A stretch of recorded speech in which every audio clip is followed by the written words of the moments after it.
tell you a little bit about New Color Bronzing Pearls. There are 3 key ingredients in this product I want to tell you about. The first is rice starch. This is an ingredient that's going to help absorb excess oils on the skin throughout the day. Next, we have nylon, which really helps it glide on the skin and blend on the skin a little bit better. And then last, we have silica, which is what gives it that silky feel on the skin. There's 2 main ways to use this product. First, you can use it as a bronzer to give you that sun-kissed, healthy glow to your skin. To do that, you simply take a powder brush and you're going to swirl that through the beads, and then with a gentle swipe go across the forehead. You're going to dab the nose, dab the chin area, and across the cheeks as well. Those are the areas where the sun is first hitting the skin, giving you that little pop of healthy color. Now, the second way to use this is as a blush.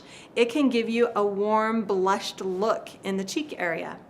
This works very well for every skin type because there's 5 different colors of beads or little spheres in this product. We have tones of pink and flesh tones, peach tones, tan tones, brown tones, all swirling together to give you the perfect color for almost any skin type and almost any ethnicity. So, for a healthy sun-kissed glow or for a warm, blushed look, New Color Bronzing Pearls is your go-to product.